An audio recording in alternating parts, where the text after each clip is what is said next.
Assalamualaikum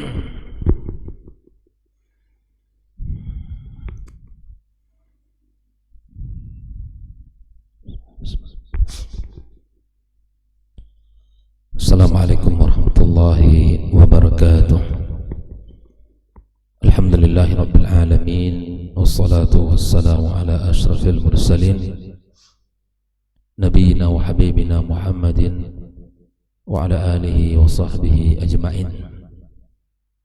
Asyhadu an la ilaha illallah wahdahu la syarika lah, al-malikul haqqul mubin, wa asyhadu anna Muhammadan abduhu wa rasuluhu an-nabiyyul amin. Ya ayyuhalladzina amanu ittaqullaha haqqa tuqatih wa la tamutunna illa wa antum muslimun. Allahumma inna nas'aluka ilman nafi'ah wa rizqan tayyiba wa amalan mutaqabbala. Amma ba'd. Kaum muslimin dan muslimat, al-musyahidin wal musyahidat, para penuntut ilmu dimanapun berada, dan seluruh pendengar Radio Rabbani 91,1 FM, rahimani wa rahimakumullah. Bersyukur kepada Allah Subhanahu wa ta'ala atas nikmat yang telah Allah limpahkan kepada kita. Salawat dan salam semoga senantiasa kita ucapkan untuk junjungan kita sallallahu alaihi wasallam. Mudah-mudahan salawat yang sering kita ucapkan menjadi bukti cinta kita kepadanya dan menjadi sebab Allah ridha kepada kita untuk mendapatkan syafaat darinya. Pagi ini kembali kita lanjutkan pembahasan tentang wasiat-wasiat Rasulullah sallallahu alaihi wasallam.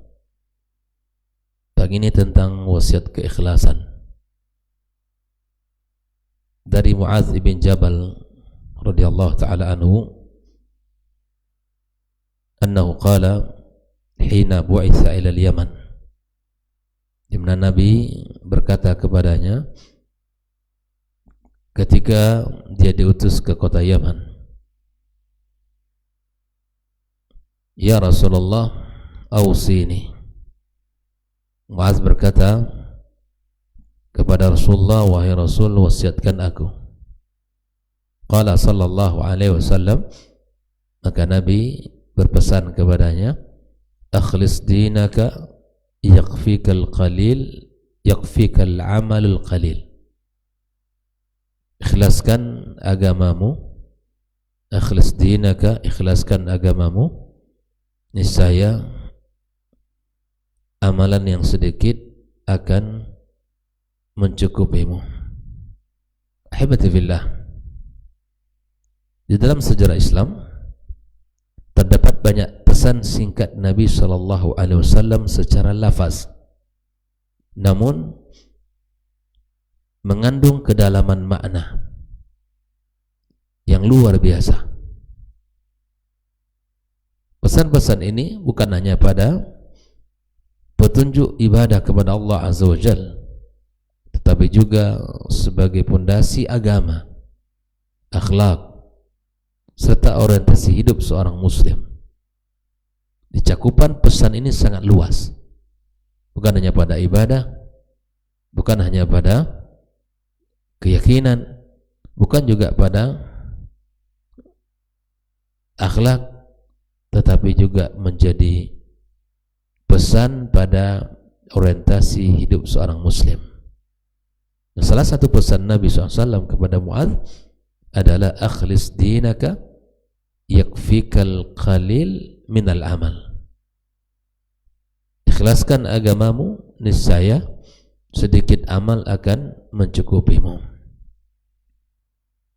Kalimat ini tentu bukan sekedar pesan biasa, melainkan prinsip agama, melainkan pesan prinsip agama yang sangat agung tentang sebuah keikhlasan, penghambaan diri kepada Allah Subhanahu wa taala, standar di mana amal kita dinilai di sisi Allah Subhanahu wa taala.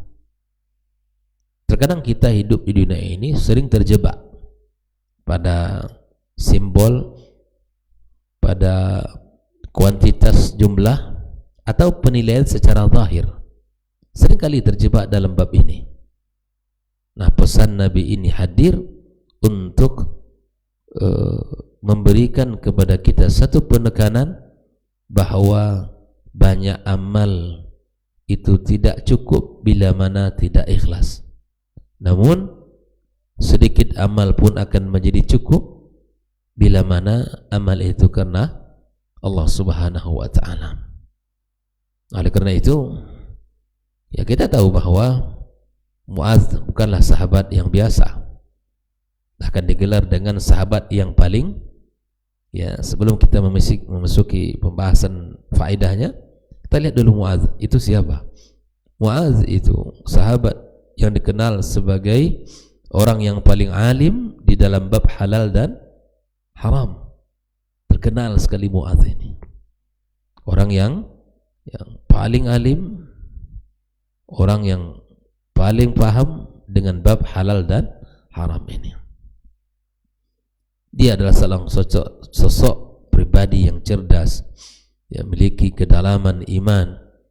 Oleh itulah Nabi sallallahu alaihi wasallam menyampaikan pesan tentang keikhlasan kepadanya. Hal tersebut menunjukkan bahwa keikhlasan bukan hanya untuk pemula dalam iman. Jangan dikira kita sudah masuk di dalam Islam sudah lama, bahkan sejak lahir banyak berbuat, banyak beramal. Pesan keikhlasan itu untuk seluruh kalangan kita, baik orang yang baru beramal atau orang yang baru masuk Islam atau orang yang sudah lama masuk Islam dan sudah lama berjuang dan banyak beramal. Tentu lebih ditekankan keikhlasan ini. Tapi keikhlasan itu sekali lagi saya bilang bahwa bukan untuk para pemula dalam iman, tapi justru ujian terbesar bagi orang berilmu dan beramal. Keikhlasan ini menjadi kunci. Ahibati fillah, semakin tinggi ilmu, semakin banyak amal, semakin besar pula lah potensi tercampurnya niat itu dengan urusan duniawi. Jelas ya? Semakin banyak kita mengenal ayat, semakin banyak kita mengenal memahami hadis Nabi, semakin banyak ilmu kita, tentu diharapkan semakin banyak amal kita. Nah, ilmu sudah banyak, amal juga sudah banyak, menjadi ujian terberatnya apa? Tentang perkara ikhlas. Ya, tentang perkara ikhlas. Misalnya orang Allah berikan harta banyak, Masya Allah, infak sedekahnya luar biasa. Bukan pada apa yang kita lihat dari zahirnya. Paham ya? Bisa dikumpulkan orang setiap akhir pekan misalnya 200 orang. Dikasih sembako, dikasih amplop. Kalikan dalam setahun. Belum lagi orang miskin. Atau belum lagi nanti di sana ada orang-orang khusus, orang-orang ya anak-anak yatim misalnya, atau para janda yang disantuni oleh dia. Atau misalnya dia dengan hartanya dia banyak bangun masjid, atau misalnya dia memberikan banyak beasiswa kepada pelajar-pelajar yang fokus dalam bidang agama, atau dia membangun lembaga atau membangun masjid. Tentu banyak sekali harta yang telah ia keluarkan. Nah, penilaian bukan secara zahir ini. Penilaian bukan apa yang kita lihat dari jumlah tadi, tetapi yang menjadi ujian berat bagi dia apa? Tentang hati, keikhlasan apa tidak. Kalau ikhlas, fa ni'am. Kalau dia betul ikhlas, itu nikmat sekali. Tapi kalau seandainya tidak, atau amalnya tadi dicampuri dengan ingin disanjung, dipuji orang lain, maka ini menjadi ujian berat bagi dia. Makanya di antara perkataan salaf, tidak ada yang paling berat bagiku untuk diobati daripada masalah niat. Tidak ada perkara yang paling berat untuk diperbaiki kecuali masalah niat. Kenapa demikian? Karena hati kita ini berbolak-balik, ya taqallab, terkadang begini, terkadang begini. Nabi sampai berlindung kepada Allah Subhanahu wa taala dari bolak-baliknya hati kepada yang tidak baik. Dan Nabi SAW menunjukkan dalam doanya betapa dia minta dengan sungguh-sungguh kepada Allah, ya muqallibal qulub tsabbit qalbi ala dinik. Wahai zat yang membolak-balikkan hati, maka kokohkan hati kami di atas agamamu. Ya musarrifal qulub sarif qalbi ala dinik. Ya. Jadi kita minta sama Allah Azza wa Jalla ada hati kita ikhlas dalam mengerjakan amal. Maka ujian terberat bagi orang berilmu dan bagi orang yang banyak beramal adalah keikhlasan. Semakin banyak amal, semakin tinggi ilmu, semakin berpotensi untuk tercampurnya niat itu dengan unsur duniawi. Ahibati fillah. Mari kita perhatikan apa yang disampaikan Nabi SAW kepada Mu'adz. Akhlis dinak, ikhlaskan agamamu. Nah di sini Nabi SAW menggunakan kata fi'il amr, akhlis. Itu artinya apa? Menuntut kesungguhan. Ikhlaskan agamamu.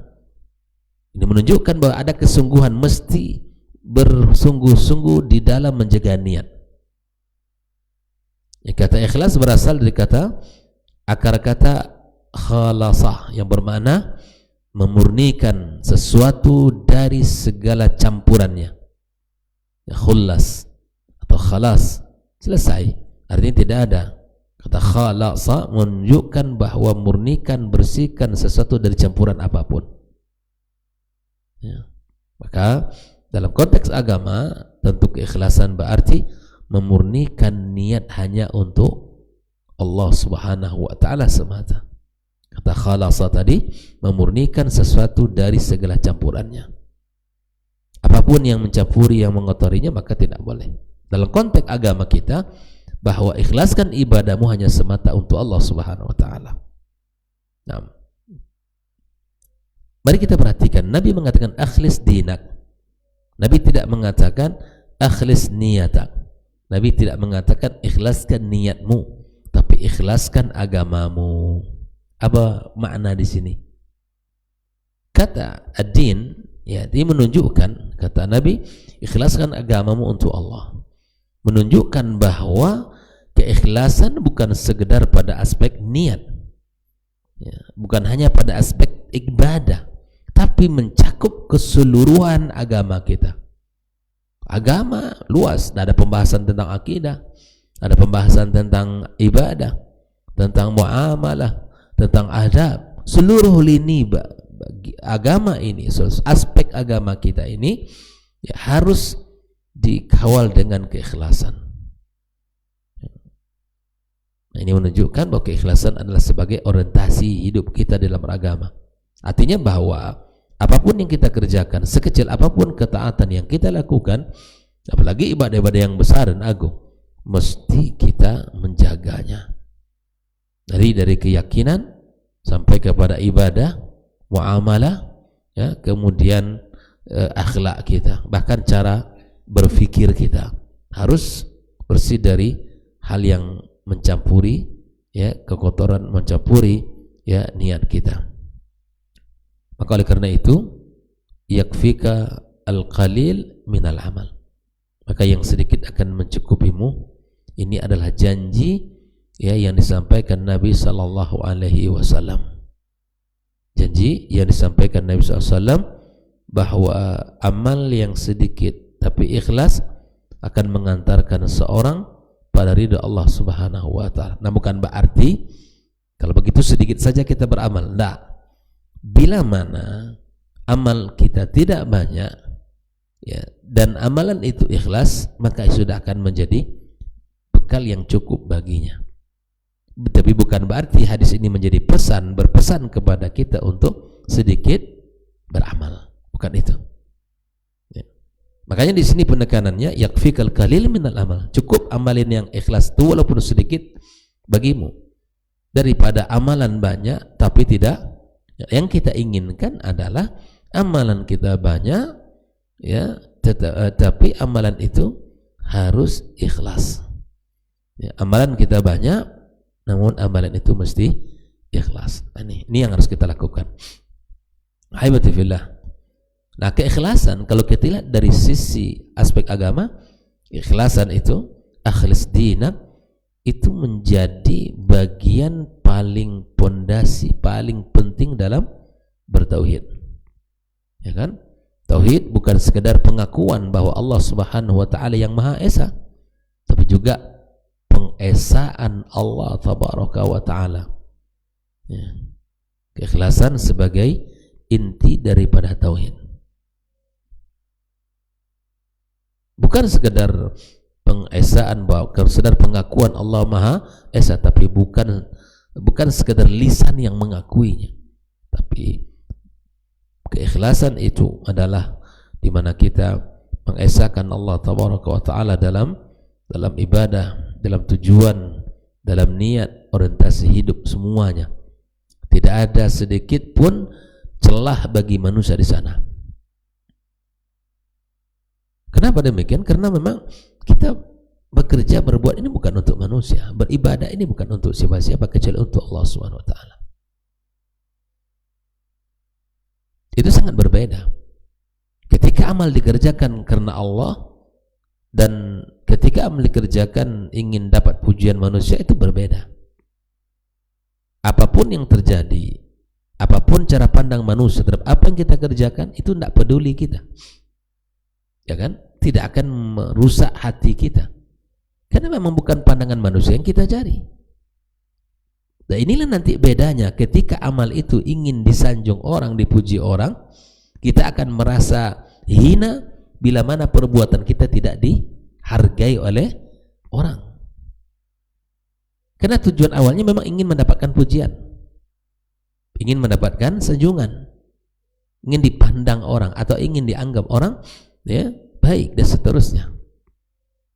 Bila mana kita berbuat karena Allah, kita akan beruntung.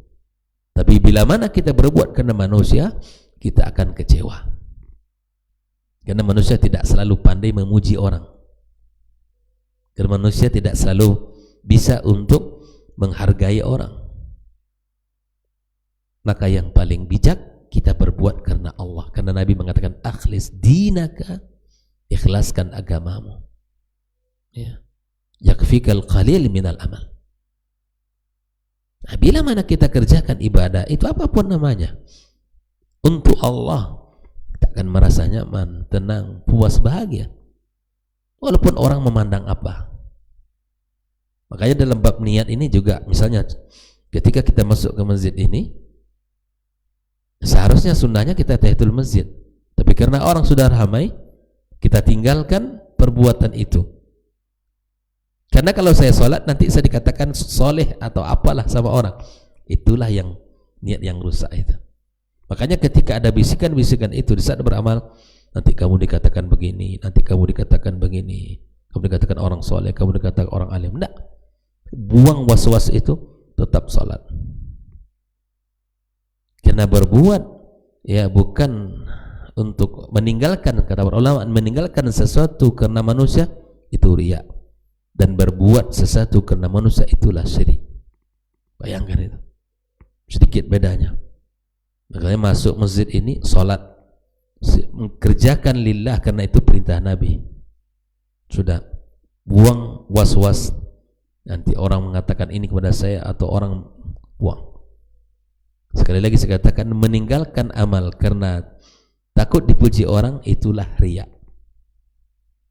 Dan berbuat untuk orang atau karena orang, itu jatuh kepada kesyirikan. Nah, karenanya hati-hati. Ikhlaskan lillah azza wajalla. Walaupun orang memandang itu kecil. Karena memang bukan pandangan manusia yang kita cari. Pandangan Allah Subhanahu wa taala yang paling tinggi untuk kita tuju. Maka berbuatlah sesuatu karena Allah. Karena kalau kita berbuat karena manusia, hati akan berkeping-keping, ya, pecah. Hati kita akan menjadi hancur, hati kita akan sedih dan lain sebagainya. Nah, pesan terakhir dari hadis ini dapat kita ambil pelajaran. Yang kedua, setelah pelajaran pertama keikhlasan sebagai inti tauhid, yang kedua pelajarannya kualitas amal adalah keikhlasannya, sejauh mana keikhlasannya kepada Allah Subhanahu wa taala. Yang ketiga, standar ilahi, standar Allah Subhanahu wa taala adalah ikhlas. Yang kemudian ada pesan yang disampaikan juga bahwa riya adalah amal tanpa roh. Setiap penyakit paling halus dalam adalah riya. Penyakit yang paling berbahaya dalam amal kita adalah riya. Melakukan ibadah agar dilihat, dipuji manusia. Riya ini sering menyelinap, ibarat bahasa menyelinap tanpa disadari oleh kita, terutama pada orang-orang yang aktif beramal, berperan di ruang publik. Ini sangat rentan, berpotensi sesedikit upload, ya kan, sesedikit video, sesedikit foto, ya tidak masalah, sebagai motivasi untuk orang, sebagai gambaran bahwa melaporkan kegiatan sosialnya boleh saja, tapi hati-hati, karena bisa jadi riya itu akan menyelinap masuk ke hatinya. Akhirnya dia mengatakan, inilah yang kami buat, inilah yang kami lakukan, dan seterusnya. Kita berharap Allah Subhanahu wa taala menerima seluruh ketaatan kita. Makanya kata orang, amal tanpa keikhlasan ibarat jasa tanpa ruh. Jelas? Amal tanpa ikhlas ibarat jasa, ibarat jasad kita, tubuh kita tanpa ruh. Tidak ada gunanya jasad tanpa ruh, jadi mayit. Amal tanpa keikhlasan ibarat jasad tanpa ruh. Ini sudah mati. Bahkan dalam banyak hadis disebutkan bahwa amal semacam ini akan sia-sia di sisi Allah Subhanahu wa taala. Tapi bisa menjadi sebab siksaan. Jadi sebab siksaan karena pelakunya melakukan itu karena bukan untuk Allah Subhanahu wa taala, karena manusia, karena ingin disanjung, karena ingin dipuji. Oleh karena itu, khafillah rahimani rahimakumullah, inilah pelajaran yang terakhir, bahwa sedikit amal akan berdampak besar dalam kehidupan kita kalau amalan itu ikhlas. Semoga kita termasuk orang-orang yang selalu menjaga niat kita, berbuatlah karena Allah, berucaplah karena Allah, kemudian jauhkan pandangan manusia, sanjungan manusia, dan pujian manusia, karena itu justru akan merusak hati kita dan merusak amal kita. Tapi bila mana kita berbuat karena Allah, sekecil apapun dia, itu akan sangat bermanfaat bagi dia nanti di hari kiamat. Wallahu ta'ala alam. Demikian pembahasan kita pada pagi ini. Semoga Allah SWT jaga kita dan jaga keluarga kita dan jaga niat-niat kita agar tetap ikhlas untuknya, agar tetap terjaga dari hal yang bisa mencampurinya dan mengotorinya. Wabillahi taufik. Wa sallallahu ala nabiyyina wa habibina Muhammadin wa ala alihi wa sahbihi ajma'in. Assalamualaikum warahmatullahi wabarakatuh.